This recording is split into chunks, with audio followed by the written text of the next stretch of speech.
প্রথম প্রশ্ন আছে, আমরা যে পান খাই, পানের দেবতার নাম কি? পানের নাম কি? আর পানের যে শিরা আছে, শিরার দেবতার নাম কি? ভিতরে আছে বাপ, বলতে পারবি? পারবি না। কিন্তু আমরা পিয়ারা মাল এমন লাউ খাওয়া খাই, বলে 500 চেকনা গোস্ত আর লঙ্কা হলুদ ভালো করে মেরে দিল, সকালবেলা পিছন থেকে ফিসকির মারলো। ওই রকম লোক নবী লাউ খেতে পড়েছে, এত সহজ নয়। আর এরা গানে বার করে দিল, সাদের লাউ বানাইলো মোদের বৈরাগী, আমকা অবস্থার নবীর উম্মত।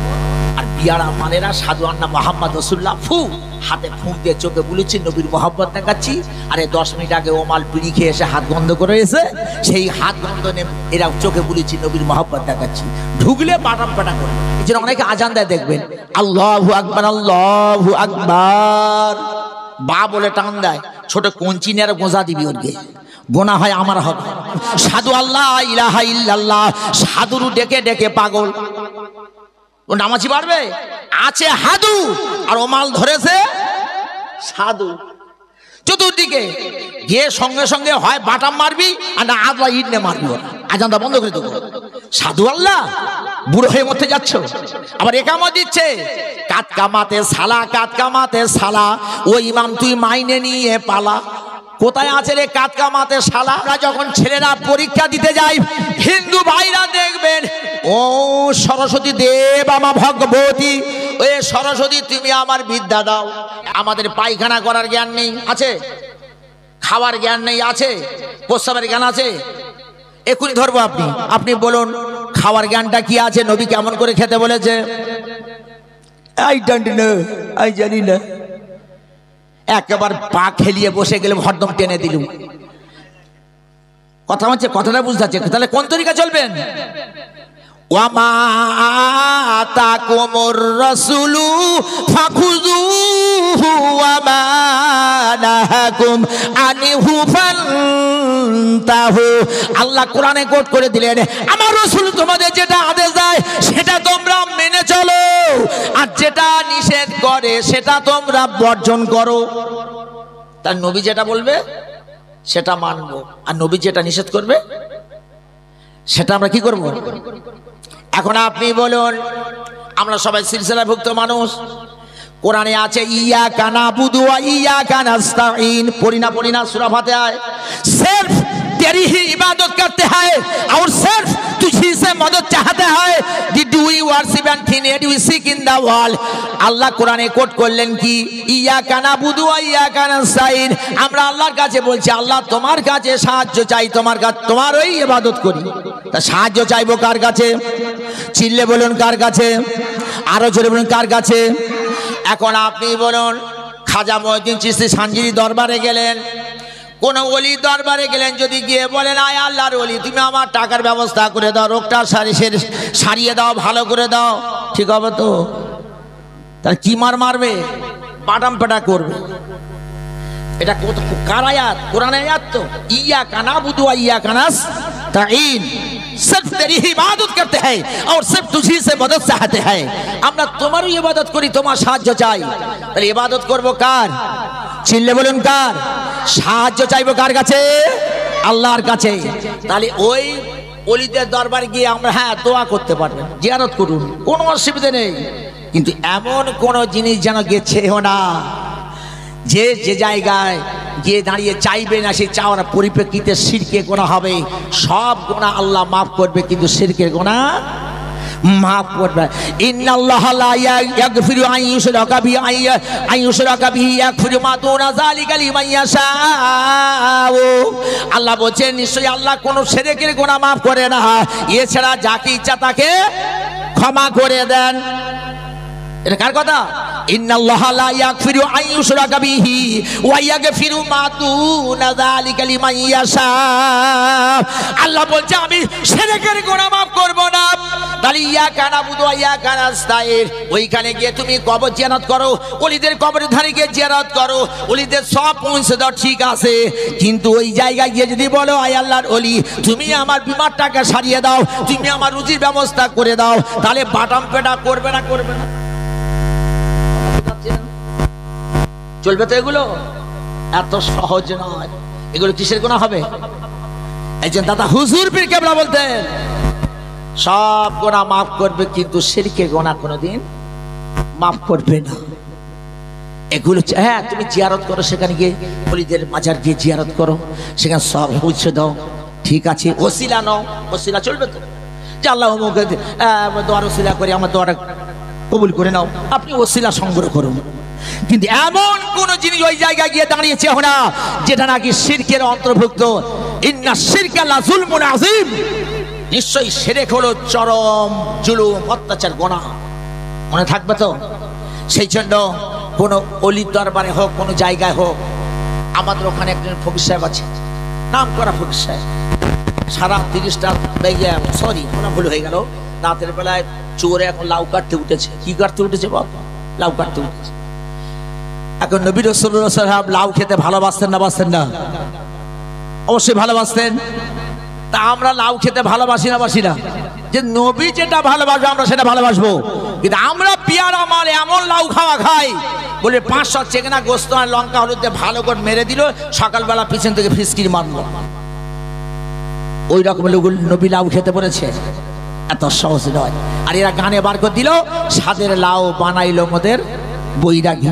লাউয়ের আগা খেলাম, ডগা খেলাম, লাউকে বানাইলাম ডুবডুবি। শালা তুই লাউকে ডুবডুবি বানা, যা পারিস কর। নবী লাউ খেলো কেন, আপনি কি উত্তর দেবেন? বিশ্ব নবীর বিছানা ছিল চাটাই, আমাদের বিছানা নরম গদি। তাই নবী কেন নরম গদি শুতে পারতেন না? আল্লাহ কিছু চাইলে পেশাক দিতে পারতেন, কেন দিল না ভাই? কেন তাকে দিল না? কেন তিনি চাননি? এই প্রশ্নের উত্তর আছে। তিনি কেন বেছে নিলেন চাটাইটা? এখনো সে চাটাই রয়েছে, পীরের চালে দাগ বসে যেত নবী। খালি আমরা নমকা অবস্থায় নবীর উম্মত, আর বিয়ারা মানেরা সাধু আন্না মোহাম্মদ রাসূলুল্লাহ ফু হাতে ফুঁক দিয়ে চোখে বলেছি নবীর মোহাম্মত দেখাচ্ছি। আরে 10 মিনিট আগে ওমাল বিড়ি খেয়ে এসে হাত বন্ধ করে এসে সেই হাত বন্ধ নিয়ে এরা চোখে বলেছি নবীর মোহাম্মত দেখাচ্ছি। ঢুকলে বাটাম পাটা করবে, মার খেতেই হবে শিওর। সেই জন্য আমি আপনাদের হাত জোড় করে বলছি, একটু চিন্তা ভাবনা করুন, বুঝুন ইসলামটা কি, নবী কি, নবী কি বলেছে, কি করব। সেই জিনিসগুলো আমাদের মেনে চলা উচিত না উচিত?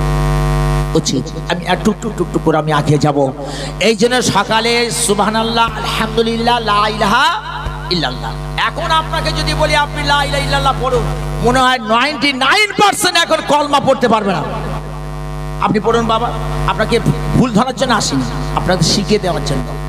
কথা বুঝাচ্ছেন? শিখিয়ে দেওয়ার জন্য। আপনি বলুন তো কলমাটা পড়ুন, বাকি পড়ুন। আপনাকে অসম্মান করছি না, জানানোর জন্য শুধু।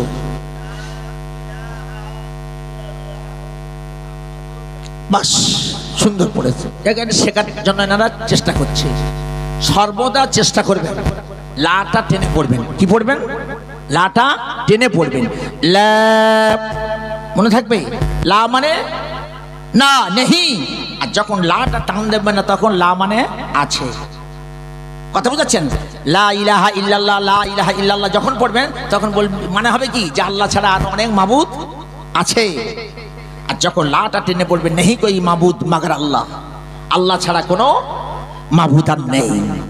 সেই জন্য লা ইলাহা ইল্লাল্লাহ, লা ইলাহা ইল্লাল্লাহ, ইল্লাল্লাহ। অনেকে জিকির করে দেখবেন বাবা পড়ুন লা ইলাহা বলে ও চুপ করে গেল, লা ইলাহা বলে চুপ করে গেল, তার মানে আল্লাহ নেই। দ্যাট ইজ নো গড, আল্লাহ নেই। আর তুমি ধরেছো ইল্লাল্লাহ, দুজন মার খাবে, তুইও মার খাবি, এও মার খাবি। যদি দম না থাকে সরে আয়, লা ইলাহা ইল্লাল্লাহ, লা ইলাহা ইল্লাল্লাহ। আর যখন লা ইলাহা তুমি বলে ছেড়ে দিলে, স্টাইল বজায় রাখতে গেলে, তখন মানেটা কি হলো? আল্লাহ ছাড়া আল্লাহ নেই। তা কিসের গুনাহ হবে? শিরকে গুনাহ। কথা মনে থাকবে, ভালো করে বুঝবেন এগুলো। যদি কোনো মুফতি মা থাকেন আমার সামনে আসবেন। কালিমুল্লাহ হুজুর ছিল নদিয়ায়, এক চেট আসি। হ্যাঁ, ভালো প্রশ্ন করেছেন। হ্যাঁ বলছি এবার আসবো, প্রশ্ন করুন, যত প্রশ্ন জান করুন। আমি কিন্তু প্রশ্ন পিছপা হই না, জানে ফুরপুরা হুজুর কালিমুল্লাহ হুজুর, আল্লাহ তার জান্নাত নসিব করুক। নদিয়া পরপর 6 দিন ছিলাম, সব প্রশ্নের উত্তর দিয়ে। প্রথম প্রশ্ন কি দিয়েছেন জান? গাড়ি প্রশ্ন আছে এখন। প্রথম প্রশ্ন আছে, আমরা যে পান খাই, পানের দেবতার নাম কি? পানের নাম কি? আর পানের যে শিরা আছে, শিরার দেবতার নাম কি? ভিতরে আছে বাপ, বলতে পারবি? পারবি না, যাক সে পরের কথা। বাপজি আসেন, গড, GOD গড, বুঝাচ্ছেন তো? আর GOOD গুড, গুড মানে কি? ভালো। অবশ্যই আর একটা এস যুক্ত করে দিলে গুডস, তখন হবে পণ্যদ্রব্য। মনে থাকবে তো? Thank you. এখন শুনুন, মুসলমানরা কেন আল্লাহকে ধরল? ভগবান বলতে পারতো তো, মুসলমানরা তো গড বলতে পারতো, কিন্তু আল্লাহ চয়েসটা করলো কেন? কোন শব্দ? আল্লাহ। আপনি জেনে রাখুন, GOD গড, গড মানে ভগবান বা ঈশ্বর। এখন আপনি বলেন তিনটে শব্দ, তিনটে শব্দ থেকে যদি একটা শব্দ তুলে দেন, যদি ডিটা তুলে দেন, তাহলে কি হয়? জিও। কি হলো? তাহলে এখানে আল্লাহ ভগবান থাকতে পারে না। আবার এক কাজ করুন, জিটা তুলে দিন, তাহলে থাকে ও আর টি, এখানে ঈশ্বরের অস্তিত্ব প্রকাশ পায় না। তাহলে গড এখানে বলা আমাদের শোভা পাবে না। যেমন ভগবান ধরুন, ভ গ বয়াকা দন্তর বা মধ্যাহ্ন ভগবান, ভটা কেটে দিন, কি থাকে? গবান, ওখানে ঈশ্বরের অস্তিত্ব নেই। আবার দন্তন্য কেটে দিন, তাহলে কি হয়? ভগা, এখানে কোনো অস্তিত্ব থাকতে পারে না। কিন্তু আল্লাহ আলিফটা যদি তুলে নেওয়া যায়, থাকে লাম লাম হে লিল্লাহ, আল্লাহর জন্য, তাহলে আল্লাহর প্রকাশ পায় না? পায় না। আবার ফের কেটে দিন দুটো শব্দ, থাকে লাম হে লাহু, লাহু মা ফিস সামাওয়াতি ওয়া মা ফিল আরদ, তাহলে এখানে আল্লাহর অস্তিত্ব প্রকাশ পায় না? পায় না।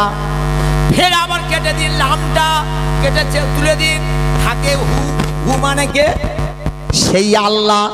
এই জন্য মুসলমানরা আল্লাহ শব্দ ছাড়া অন্য কোনো শব্দ আনতে পারবে না। কথা বুঝাচ্ছেন তো? এই জন্য গান্ধীজি বলেছিলেন, সারা পৃথিবীতে যত শব্দ আছে, কেউ বলে গড, কেউ বলে ভগবান, আমি বলে যাই গান্ধীজি, না রে না না না না না, আমার কাছে আল্লাহ শব্দটা বড় দামি। কোন শব্দ? আল্লাহ শব্দ বড় দামি। লোকজন সব তখন ধরলো যে আপনি গান্ধীজি, তুমি তো অন্য পথদর্শী মানুষ, আপনি কেন আল্লাহ শব্দটা চুজ করলেন? বলে পৃথিবীতে আমি যতদিন ভগবান বলে ডেকেছি, মনের ভিতরে শান্তি পাইনি, গড বলে ডেকেছি, মনের ভিতরে শান্তি পাইনি। যখন আমি আল্লাহ আল্লাহ করা ধরলাম, আমার মনটা যেন কঠিন, হৃদয়ে যেন আল্লাহর রহমতে জোশ এসে গেল আল্লাহ শব্দের দ্বারা। কিসের শব্দ দ্বারা? এই জন্য আমি আল্লাহ শব্দ পছন্দ করি। যদি বলেন কোথায় আছে, বইটার নাম কি? বইটার নাম হলো প্রার্থনা কা মহত্ব। কি নাম? প্রার্থনা কা মহত্ব। কত পৃষ্ঠা? 80 পৃষ্ঠা। কত পৃষ্ঠা? 80 পৃষ্ঠা। তাহলে আল্লাহ শব্দের কাছে পৃথিবীতে কোনো শব্দ আসতে পারে না। ভালো প্রশ্ন আপনি করেছেন। তাহলে জেনে রাখুন, আমার শোনার চাঁদ, আপনি জেনে রাখুন, এই আল্লাহ শব্দটা, আল্লাহর কত নাম আছে বাপ?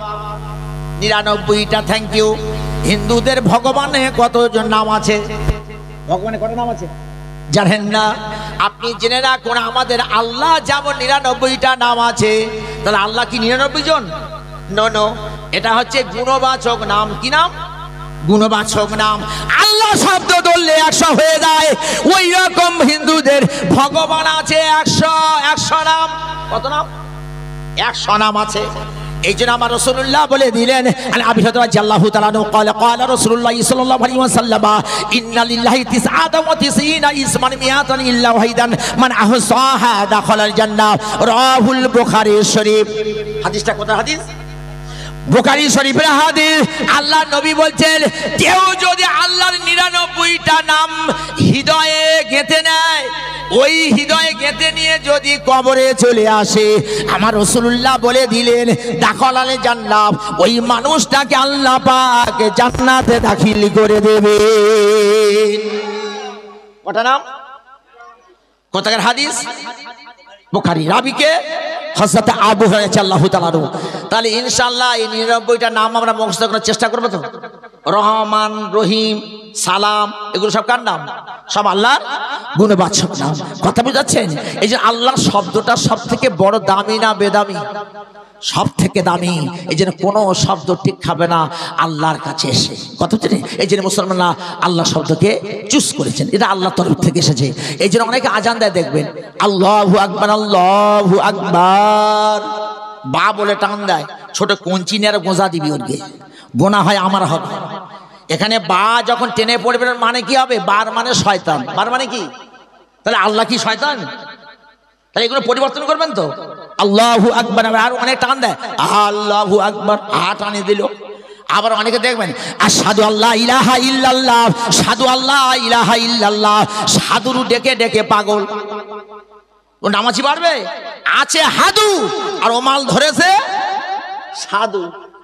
চতুর্দিকে গিয়ে সঙ্গে সঙ্গে হয় বাটাম মারবি, আর না আল্লাহ ইডনে মারবি। আজানটা বন্ধ করে দেবো। সাধু আল্লাহ, বুড়ো হয়ে মরতে যাচ্ছ।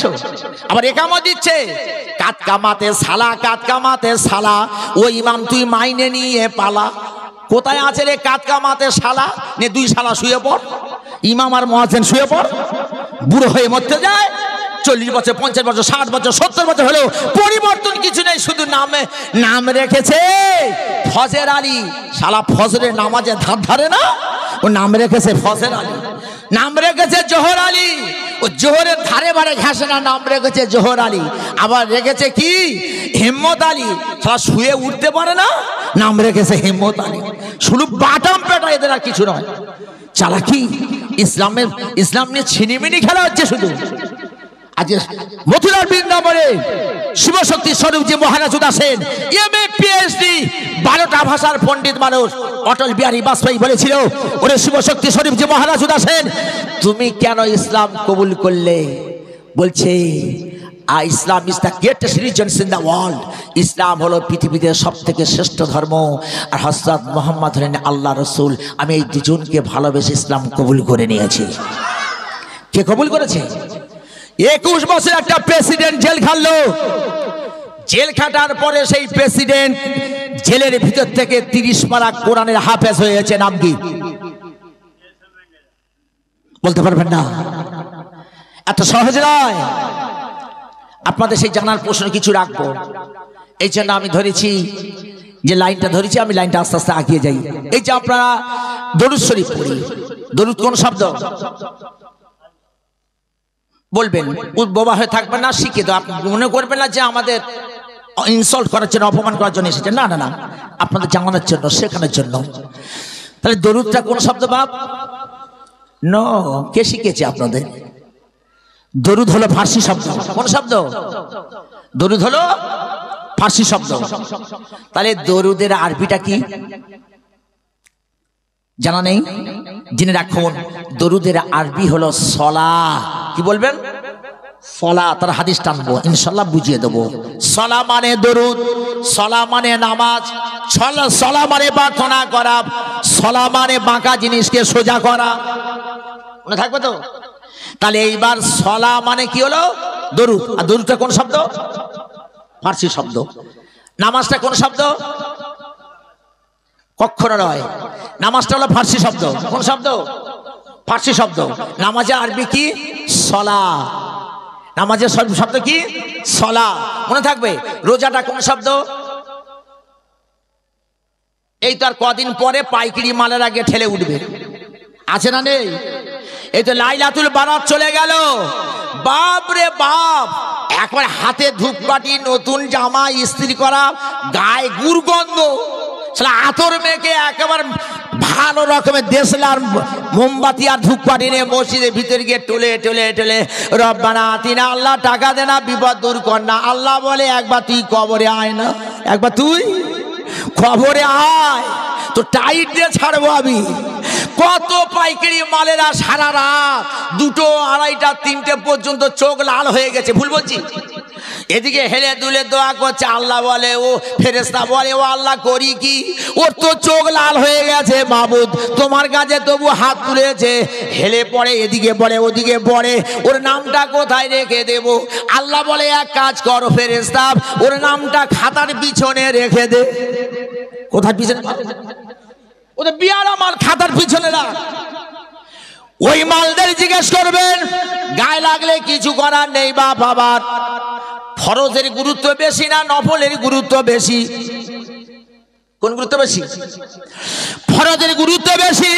সারা বছরে যদি নফল ইবাদত করেন আর এক রাকাত ফরজে নামাজের সমতুল্য হবে না।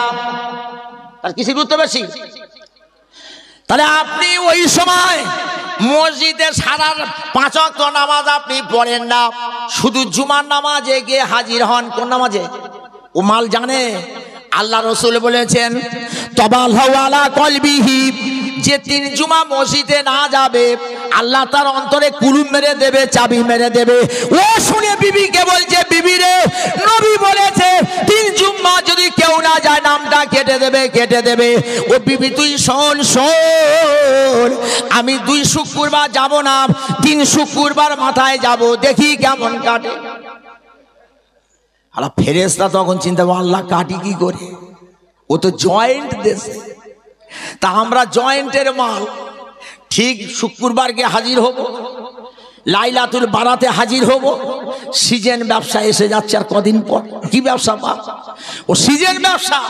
যে 5 ওয়াক্ত নামাজ পড়ে ওই সময় মসজিদে গিয়ে দেখবি প্রথম কাতারে চান্স, ও ঠেলে পিছন দেখে দেবে। এইবার গিয়ে নিয়ত করছে আল্লাহু আকবার, এত জোরে গালে চড় মেরে নিয়ত করবে, সারা ইমাম সামনে আছে আল্লাহু আকবার। এখন নামাজ পড়ার সময় হাত দুটো কোন দিকে থাকবে? কোন দিকে বাপ? কাবার দিকে। পা দুটো কোন দিকে থাকবে? কাবার দিকে। ও এখন বিয়ার আমাল পাইকিরি নামাজি, আল্লাহু আকবার। এবারে একটা পা উত্তর দিকে, আর একটা পা ছোট কঞ্চির বাড়ি নিবি। আমি বলে যাচ্ছি, গোনা হয় আমার হবে, ফতোয়া আছে আমার কাছে। সাবাঙ্ক ঝাড়বি, আবার বাটাম বাটাম কষবি। তুই আগে নামাজে দাঁড়া, দাঁড়াতে শিখলি না, অজু শিখলি না, কিরাত শিখলি না, সই নেই কিছু। আর তুমি বাবা লাট বাহাদুর আছে রহমাতুল্লাহ, তোমার কি করে রহমত পৌঁছবে? আর ওই মাল মরে গেলে একটা ভালো রকম একটা পিসা এনে দোয়া করলে তুমি জান্নাতে হু করে চলে যাবে। ও তো কবরে ঢুকে তোর বাটাম মারবে, প্রথম মার তো শুরু করে দেবে। চালাকি ছাড়, একটু জান বাপ, জানার দরকার আছে না নেই? এই যে কোরআনে প্রথম একটা অক্ষর আছে, সেটা কি? প্রথম একটা অক্ষর তাম বিশ্ববাসীকে সতর্ক করে দিল, সেটা কোন শব্দ? ইকরা। ইকরা, পড়ো। পড়া দিয়ে কোরআনটা প্রথমে এলো, পড়তে বলেছে। আর নবী বলেছে উতলুবুল ইলমা ওয়ালাউ কানা ফিসসিন, জ্ঞান অর্জনের জন্য শুধু চীন দেশে যাও। Education is the backbone of nation, শিক্ষা হলো জাতির সেই মেরুদণ্ড। আমাদের ভামা শুধু চালাকি করে ইসলামকে টিকিয়ে রেখেছি শোনা আমার। তাই এবার রোজার সময় আপনি দেখবেন ইমাম সাহেব 10 মিনিট সময় দিয়ে দিল, ক মিনিট বাপ? নিদেন খাওয়া খাবে না, খাবে না? সাহাবায়ে কেরামদের সময় রমজান মাস এলে, রমজান হলো ত্যাগের মাস। কিসের মাস? ভোগের মাস নয়। আর আমরা কি করি রমজান মাসটা? বাবারে বাপ, 10টা 11টা 12টা থেকে শুধু মাল জোগাড় হচ্ছে। শালা হাঁস গুঁড়ো যদি খায় সে মুখ তুলে তাকায়। আর ইফতার করার সময় লক্ষ্য করে দেখবি বাপ, একবার শুধু আল্লাহু আকবার, ও মাল শুধু এই পর্যন্ত ভরবে, যতক্ষণ না বুক পর্যন্ত উঠবে ও মাল। ও বলে আমি নবীর তরিকায় চলি। এই নবী কি খেতে গিয়ে বলেছে? নবী কটা সুন্নত বলেছে? খাওয়ার কটা সুন্নত? কটা সুন্নত? আল্লাহ রাসূল বলেছেন মান আহয়া সুন্নতি ফাকাদ আহয়ানি ওয়া মান আহয়ানি কানা মাইয়া ফিল জান্নাত। রাসূল বললেন মান আহয়া সুন্নতি, যে আমার সুন্নতকে জিন্দা করলো, ফাকাদ আহয়ানি, অবশ্যই সে আমাকে জিন্দা করলো। ওয়া মান আহয়ানি কানা মাইয়া ফিল জান্নাত। নবী বলছেন যে আমাকে জিন্দা করলো সে আমার সঙ্গে জান্নাতি হবে। তাহলে আপনি বলুন, সুন্নতকে নবীর মহব্বত করতে গেলে কিসের উপর মহব্বত করবেন? কিসের উপর? সুন্নতের উপর। নবীকে ভালোবাসতেন, কিসের উপর মহব্বত করবেন? সুন্নতের উপর। এইটা সবসময় বাচ্চাদের কথা আমাদের মাথা সব খেয়াল রাখতে হবে যে আমি নবীকে হাতে দেখতে পাইনি, তাই নবীর মহব্বত করতে গেলে কিসের উপর মহব্বত করব? সুন্নতের উপর। আর নবীর সুন্নতের উপর যখন আমল করব, মহব্বত করব, ভালোবাসবো, তখন আমরা কার সঙ্গে জান্নাতি হব? নবীর সঙ্গে জান্নাতি হব। জোরে বলুন একবার সুবহানাল্লাহ। সুতরাং কারা কারা জান্নাতি হবেন একটু হাত তুলুন দেখি। বাহ বাবা, মাশাআল্লাহ, নারে তাকবীর, নারে তাকবীর। একবার জোরে বলেন আল কোরআনের আহলু নারে তাকবীর। আমার সোনা চাঁদ হাত জোড় করে অনুরোধ করে বলি একটু লাইনে থাকার আমার চেষ্টা করবো না করবো না। এই যে আপনারা দরুদ পড়েন, আমি বলছিলাম আল্লাহুম্মা কি পাইকিরি টান, কি পাইকিরি টান কোথায় শিখেছি? মেসলা হুজুর পীর কেবলা যখন মরার কয়েক মাস আগে তখন ঢুকিয়েছি কোন হুজুরে ফুরফুর শরীফে মেসলা হুজুর পীর কেবলা। তাই এবার কে কয়েকটা প্রশ্ন করলাম, তার ভিতরে এই দরুদটা ছিল। তা মেসলা হুজুর পীর কেবলা তখন আমাকে বলছে, মুখ দেখে বলছে, এই ছোকরা এই ছোকরা তোর উপর জুলুম আসবে। আমি তখন ঘর থেকে বেরিয়ে এলাম, বেরিয়ে আসার সঙ্গে সঙ্গে আবার হাফেজ সাহেব বলে, এই হুজুর এদিকে গেছে, তোকে হুজুর চলে যেতে বলেছে। আমি গিয়ে বসলাম, বলছে বাবা তুই জিতে যাবি, জুলুম আসবে কিন্তু জিতে যাবে। আল্লাহর ওলি মানুষ। ওই সময় প্রশ্ন করেছেন হুজুর এই দরুদটা পড়াটা কেমন? তখন উনি বলেছিলেন বাবা এটা শিরকে গোনা। শিরকে গোনা কিসের গোনা? শিরকে গোনা। আমরা তো এখন দরুদ পড়তেও তাও জানি না কিরকম পড়ছে। আল্লাহুম্মা কি পাইকিরি টান আছে? একজন হাফেজ মাওলানা কারি বলুন যে হ্যাঁ হুমা টান আছে। তো হুমা মানে কজন? কজন? দুজন। আল্লাহ কজন? তার কিসের গোনা হবে? শিরকে গোনা।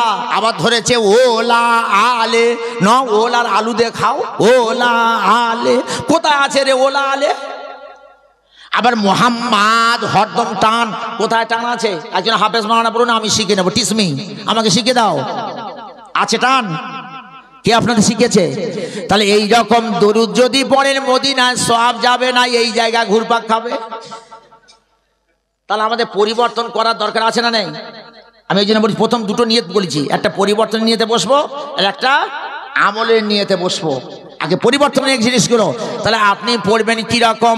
আল্লাহুম্মা টান দেবেন না, কি পড়বেন? হুম্মা। মনে থাকবে তো? মিম কা বাদ মিম আয়া তো কিয়া হোগা। একটা মিমের পর যখন আর একটা মিম আসবে তখন কি হবে? গুন্না হবে। কথা বুঝাচ্ছেন? তাহলে হুম্মা হুম্মা সব শিখে নিন এখান থেকে। আর যদি ভুল মনে করেন সামনে এসে আমার গলা টিপে ধরবি, আমাকে শিখে দিবি, আমি শিখে নেবো। কথা বুঝাচ্ছেন? আবার ধরেছে ওলা আলে, কোথায় পেয়েছি রে ওলা আলে? ও আলা আলী, ও আলা আলী। মুহাম্মদ টানবেন না, ওখানে তাসদিদ আছে, ওখানে কি হবে? মুহাম্মদ মুহাম্মদ। মনে থাকবে? তাহলে আমার সঙ্গে একবার সবাই পড়ুন আল্লাহুম্মা সাল্লি আলা, পড়ুন মাওলানা মুহাম্মদ ওয়া আলা আলি সাইয়্যিদানা। জোরে একবার তাকবীর দিন, নারে তাকবীর। আরো জোরে আওয়াজ দিন, নারে তাকবীর। আরো চিল্লাতে আওয়াজ দিন, নারে তাকবীর। একবার জোরে বলুন আল কোরআনের আহলু। তাহলে সব গুনাহ আল্লাহ মাফ করবে। আল্লাহ বলছে আমি শিরকি গুনাহ মাফ করব না। কোন গুনাহ? এই যে আল্লাহ রাসূলকে প্রশ্ন করেছে কল আকবারুল কাবাইরিল ইশরাকু বিল্লাহ, কাবিরা গুনার মধ্যে সবথেকে বড় গুনাহ হলো, আল্লাহ রাসূল বলছে আকবারুল কাবাইরিল ইশরাকু বিল্লাহ। নবী বলে দিলেন সবথেকে কাবিরা গুনার মধ্যে বড় গুনাহ হলো আল্লাহর সঙ্গে শিরক করা। কোন গুনাহ? শিরক করা। কাউলু যুর, মিথ্যা কথা বলা, এটা কোন গুনাহ? কোন গুনাহ? মিথ্যা কথা বলা, এটা কাবিরা গুনাহ। মিথ্যা সাক্ষী দেওয়া, এটা কোন গুনাহ? এটা কাবিরা গুনাহ। কি বলছেন? এটা কোন গুনাহ? এটা কাবিরা গুনাহ হবে। আমার সোনা চাঁদ, এই জন্য শিরকি গুনাহ থেকে আপনারা সবাই দূরে থাকার চেষ্টা করবেন। বলুন ইনশাআল্লাহ। আরো জোরে বলুন ইনশাআল্লাহ। সব গুনাহ মাফ করবে কি? এটা করবে না। মা বাপের প্রতি অত্যাচার করা, মা বাপের খেদমত না করে, এটা কোন গুনাহ হবে? এটা কোন গুনাহ হবে? এটা কোন গুনাহ? এটা হবে শিরকে গুনাহ। এটা কিসের গুনাহ? এটা শিরকে গুনাহ। এই জন্য আপনি এটা শিখে নিন, এই গুনাহ বলবেন না। এই জন্য শিরকের গুনাহ আল্লাহকে মাফ জিন্দেগি করবে না। আমি আপনাদের হাত জোড় করে বলে দিচ্ছি, অনুরোধ করে বলে দিচ্ছি, ইয়্যাকা না'বুদু ওয়া ইয়্যাকা নাস্তাইন। আমরা তোমার ইবাদত করব, তোমার কাছে সাহায্য চাইব। এই জন্য ইবাদত করব কার কাছে? জোরে বলুন। সিজদা দেব কার কাছে? এই কপালটা যেন অন্য কোনোর কাছে না যায়। যদি এই কপালটা অন্য কোনো জায়গা সিজদায় চলে যায়, কিসের গুনাহ হবে? যদি কোন মানুষকে যদি আমি বলি যে আমার রক্ষা করবে, আমার বিপদ থেকে রক্ষা কর, আমাকে তুই সাহায্য কর, অর্থাৎ আমাকে তুমি আল্লাহর মতো শক্তি দিয়ে তুই আমাকে সাহায্য কর, এটা কোন গুনাহ হবে? শিরকে গুনাহ। এই জন্য বারবার শিরকের গুনার প্রতি আল্লাহ কোরআনে কোট করে দিয়েছে, আমি ওই সমস্ত গুনাহকে মাফ করব না, কিন্তু হ্যাঁ আমি শিরকি গুনাহকে আমি মাফ করে দেব যদি তারা অন্তর দিয়ে তওবা করে ঈমান আনে। শিরকি গুনাহ মাফ করতে হলে কি করবে? তওবা করতে হবে। তওবা করলে শুধু হবে না, তওবা করার পরে ঈমান আনলে তবে শিরকি গুনাহ আল্লাহ মাফ করে দেবে। এই জন্য কুল ইয়া ইবাদিয়াল্লাযিনা আসরাফু আলা আনফুসিহিম লা তাকনাতু মির রাহমাতিল্লাহ ইন্নাল্লাহা ইয়াগফিরু যুনুবা জামিয়া ইন্নাহু হুয়াল গফুরুর রহিম। আমার সোনা চাঁদেরা, সর্বপ্রথম পাঠ রেখে দেব, আপনার আল্লাহর ওলি দরবারে চলে যান, ফকিরের দরবারে চলে যান, ফকিরের মাজার দ্বারে চলে যান, ওসিলা বানিয়ে দোয়া করুন, ঠিক আছে মেনে নেওয়া যাবে। কিন্তু ওই সমস্ত মৃত মানুষের দরবারে গিয়ে যদি বলি আমার রোগকে সারিয়ে দাও, আমার রুজির রাস্তা দেখিয়ে দাও, আমার বিপদকে দূর করে দাও, তখন আপনার চাবুক চলবে না? চলবে না। তখন কি চলবে? তখন বাটাম চালাবে। কারণ কোরআনে বলেছে ইন্না শিরকা লা যুলমুন আযীম, শিরক হচ্ছে বড় অন্যায়, বড় পাপ। কিসের নাই? কথা মনে রাখবেন কিন্তু। তবে কেউ কারোর গায়ে লাগবে বাপ, লাগলে কিছু করার নেই। আচ্ছা আপনি বলুন, আমরা যখন ছেলেরা পরীক্ষা দিতে যাই, হিন্দু ভাইরা দেখবেন ও সরস্বতী দেব আমা ভগবতী, ওই সরস্বতী তুমি আমার বিদ্যা দাও। এখন বিদ্যা দেওয়ার মালিককে, জ্ঞান দেওয়ার মালিককে, ব্রেন দেওয়ার মালিককে। এই জন্য আমাদের কোরআনে শিখিয়ে দিয়েছে তোমরা দোয়া করো রব্বি জিদনি ইলমা, রব্বি জিদনি ইলমা। এটা বাচ্চাদের শিখিয়ে দিন। ওদের ওই কলম, অনেক জায়গা দেখি কলম পড়ে দেয়, ওই কলম পড়ে তোর দিতে হবে না, ওই বাচ্চাদের একবার শিখিয়ে দে, বাবা তুই এই দোয়াটা মুখস্থ করে নে, রব্বি জিদনি ইলমা, রব্বি জিদনি। তোর কলম পড়ার দরকার নেই, কলম তোর কিছু করবে না, তুই একবার ওই দোয়াটা বাচ্চাদের যদি শিখিয়ে দিতে পারিস, আল্লাহ বলছে আমি আরবি ভাষা কোরআন নাযিল করেছি, তুই যখন ওইটা মহব্বত করবি, আমি আল্লাহ তোর মহব্বতে চলে যাব, আমার রহমতের রশি তখন তোর দরবারে চলে যাবে, তোর দরবারে চলে যাবে। এই জন্য আমার সোনার চাঁদের হাত জন্য অনুরোধ করে বলে যাচ্ছি, শিরকি গুনাহ থেকে দূরে থাকবেন। এই যে নবী বলছেন শিরকি গুনার মধ্যে থেকে চারটে জিনিস হলো সব থেকে বড় গুনাহ। কাবিরা গুনাহ হচ্ছে 1 নম্বর শিরক করা, 2 নম্বর মা বাপের অবাধ্য হওয়া। কার অবাধ্য হওয়া? মা বাপের। এই মা বাপের অবাধ্য হওয়া এটা হলো শিরকে গুনাহ, কাবিরা গুনাহ। মা বাপের অবাধ্য হওয়া আও ক্বালা জু আও জুর, অর্থাৎ বলছে যে তোমরা মিথ্যা কথা বলো, মিথ্যা কথা বলা কি গুনাহ? কাবিরা গুনাহ। মিথ্যা কথা বলা কি গুনাহ? মানুষ হত্যা করা কি গুনাহ? কাবিরা গুনাহ। আর মিথ্যা সাক্ষী দেওয়া কি গুনাহ? এটাও কাবিরা গুনাহ। সেই জন্য ফকিরের মাজারে যান, অলির মাজারে যান, খাজা মঈনুদ্দিন সানজি রহমাতুল্লাহ দরবারে বাজারে যান, দোয়া অবশ্যই আপনি করুন, আমি নিষেধ করব না। ওসিলা দিয়ে দোয়া চান, নিষেধ করব না, কিন্তু এমন কিছু চেয়েও না যেটা আমার আল্লাহ আমাদের প্রতি অখুশি হয়ে যায়, এমন কিছু করবেন না। মনে থাকবে তো? এইগুলো একটু প্রত্যেকে মেনেছে। যদি মেনে না চলতে পারেন, তাহলে এই কোরআন আপনাদের যে নির্দেশ দিয়েছে শিরকি গুনাহ কোরআন আমি মাফ করব না, তাহলে কবরে যাওয়ার পরে আমাদের বাটাম চালাবে না, চালাবে না। মাশাআল্লাহ, মনে রাখবেন। আসুন এইবার ফিরে আসি, তাহলে আল্লাহর নাম কটা হলো সবাই মুখস্থ করে কবরে যাওয়ার চেষ্টা করবেন, বলুন ইনশাআল্লাহ।